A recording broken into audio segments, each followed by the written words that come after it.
Ladies and gentlemen, day number 2 is wrapped up here at the Masters Fitness Championship, and what a day it was. Moving day held true to its name as some made a move for distance, some made a move up to the top. These athletes faced 3 workouts today, and while most of the focus was on the gallows in the evening, it was actually triple threat in the morning that left athletes flat on their back. Triple threat consisted of 50 back squats at 155, 115 for our youngest divisions, scaled down as it went up, 40 toes to bar, 30 shoulder to overhead, 40 front squats, 30 pull-ups, 20 shoulder to overheads, 30 overhead squats, 20 chest to bar pull-ups, and 10 shoulder to overhead. Joining us with his leaderboard update this week is Brian Friend, giving you 4 races you need to be watching. Thank you, Kyle. 2 days down, 1 day to go, and there's 4 divisions that I'm focusing in on as leaderboard races are tight at the top. Starting on the women's side, 55 to 59-year-olds, Lisa Trenka leading, but there are 3 other women within 2 points of her, so every podium position up for grabs on that one, 2 events to go.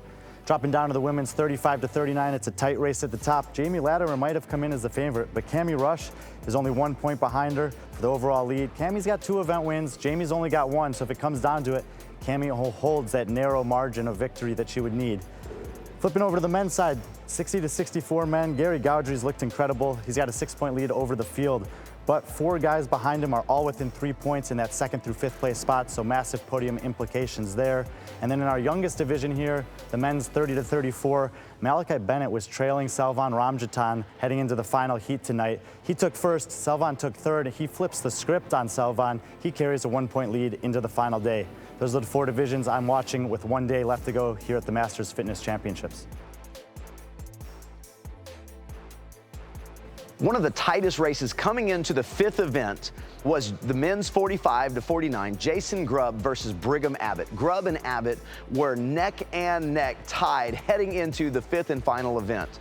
Grubb takes the victory. Abbott, unfortunately, had to pull out because of an injury sustained in the middle of the workout, giving Grubb firm control over that division. Jason, it's been a 2-horse race at the top of your leaderboard. You and Brigham Abbott, yes. You came into the day both in first. Yes. You came into this workout yes. both in first. Yes. It was going to be winner takes all, and you absolutely dominated. How much did you rely on previous experience to direct you through that? That's a good question.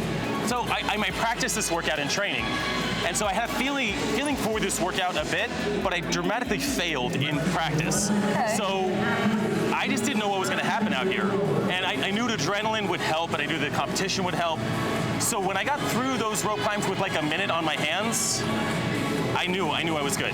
I knew I was good to go. Now, to be fair, we finished that first round, and I saw Brigham get to the rope again on the second round, and he didn't do any rope climbs. So he got injured, I think he's hurt which is himself. awful. Because we were ready to throw down. I mean, he was ready. We both got in that mode of like, we're going. Like, we're going. Okay, you're going, I'm going. We're going hard. So, yeah. How much do you thrive in that environment, being really pushed? Man, it's home for me. That's why I'm here. I love that environment. The strategy, looking around, to having a task to complete, pushing my body way more here than I could in training. Like this is our battleground that we get to be a part of. It's amazing. I normally never ask the recovery question because I feel like it gets asked too much. However, please tell me the list of foods you're going to be using this evening. Okay, so tonight, the protocol is 2 cups of rice, 1 pound of ground beef, a glass of wine, with Rick, obviously, my podcast partner, and 2 bowls of ice cream. That's standard before the final day. Standard. I absolutely love it. I'll be joining you on the glass of wine. You got it. Come on over. Amazing job. Good luck tomorrow. Thank you. Have fun. Thank you. The 45 to 49 elite individual women continue to be a story as Sarah Queiroz out of Brazil and Erin Carter go head to head. Queiroz has a 3-point lead, largely due to her showing in both triple threat with a 3rd and the gallows with a 4th. The gallows, Erin Carter took a tie for 10th. And that right now is the separation. Just one division up in the 50 to 54, Erica Nordstrom-Benninghoff has the lead over Jackie White by just 2 points. Nordstrom-Benninghoff came out strong this morning with a first in triple threat, finished the day off with a second in gallows, and heads in to tomorrow with a lead. In the RX men 35 to 39, we've got an incredible race at the top between David Mangini with 25 points, Theron Greer with 26 points, and Trevor Turner with 27 points. In the RX ladies 45 to 49, Dana Hazard has a 1 point lead over Christine Jelenevsky. That 1 point came on the final workout of the day for the RX Bjorndalen, where Hazard took a 4th and Jelenevsky took a 5th. One of the races that you heard Brian talk about earlier was the men's 60 to 64 elite division with Gary Gaudry sitting atop the leaderboard. Lauren caught up with him earlier today. Gary, 60 to 64, and you have just unofficially won your second event of the entire weekend. I did, I think. Fingers crossed. Fingers crossed. It at was this fast. stage. Just in terms of the level competing in this division at the moment, where's it at?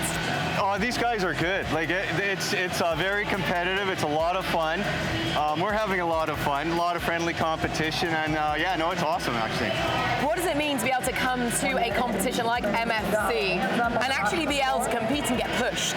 Love it. So I actually did these workouts beforehand, and my times when I'm here getting pushed, way better. No way. Way better. So yeah. When you're competing and the guy next to you is like right there, you go faster. I'm always interested, what does it actually take when you're in the age group that you are and building up to competition? How much training are you actually doing? So I would train 5 days a week, say an hour and a half a day. So it's quite a bit, and the body's a little sore. A lot of Advil fixes it though, so that's okay. No. It gets rid of the pain. That's great to hear. In terms of just going forward with the sport itself, what's the ambition? Because surely that never leaves you. No, so I started at 56, so I'm a latecomer.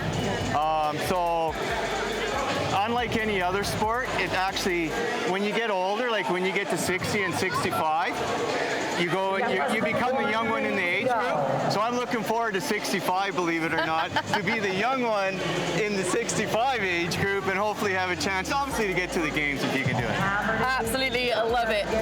See you tomorrow. All right, thank you. Maybe the closest race of the weekend comes on the teams 30 to 39 for the men. Guns and Buns tied with All Brain, no Brawn for that top spot. Only Dad sits in third, just 1 point out, and Freedom Point CrossFit sits in fourth, 2 points out of the lead. We've got a crazy Sunday ahead for this division. In the 50 to 59 teams, Bros with Beards have just a 2 point lead over Just Off the Couch. A couple of first place finishes for them today have given them a little bit of space that they didn't have at the end of yesterday.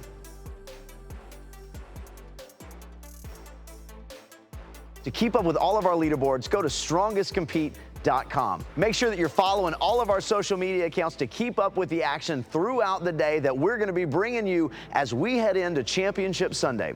Well, ladies and gentlemen, 2 days down, 1 day to go. We're going to put somebody atop the podium in each division come Sunday. Let the excitement begin.